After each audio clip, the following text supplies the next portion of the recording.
ছাত্র শিবিরের একজন সদস্য আসিফ ইসলাম মন্তব্য করেছেন, ছাত্র শিবিরের বেশ কিছু জেলায় শাখা দেখেছি আর্থিক সংকটের কারণে একটা ফিল্টার কেনে না। তাদের বক্তব্য, একটা ফিল্টার যে টাকা যাবে তা দিয়ে অনেকগুলো দাওয়াতি প্রোগ্রাম করা যাবে।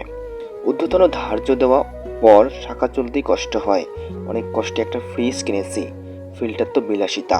আমাদের এখানে ডিরেক্ট মোটরের পানি, ফিল্টার না করলে এই সমস্যা নাই।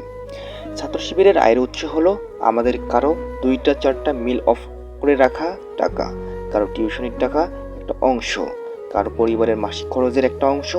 কোনো চাঁদাবাজি টেন্ডারবাজি থেকে ছাত্র শিবিরের একটা পয়সা আসে না।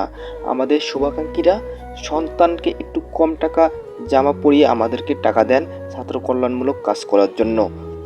10-15 কিলোমিটার দূরে গিয়ে দায়িত্বশীলরা 50 টাকা 100 টাকা করে সংগ্রহ করেন।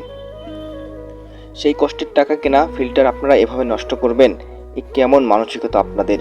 যে দলে আপনারা নাকি দেশের সর্বোচ্চ বিদ্যাপীঠের ছাত্র, তার মিনিমাম পরিচয় তো আপনাদের কার্টেসিতে থাকা দরকার ছিল। যখন ফিল্টার দেওয়া হলো, একটা শিক্ষার্থীকে দেখা যায়নি এটা নিতে অস্বীকৃতি জানাতে। এখন ব্যবহার করতে চান না, ভালো কথা, আমাদের বললেই তো আমরা সেটা নিয়ে আসতাম। এদেশে লাখ লাখ মানুষ নিরাপদ পানির অভাবে ভুগছে, কাউকে দিয়ে আমরা কষ্টার্জিত টাকায় কেনা ফিল্টারগুলো উপযুক্ত ব্যবহার নিশ্চিত করতাম।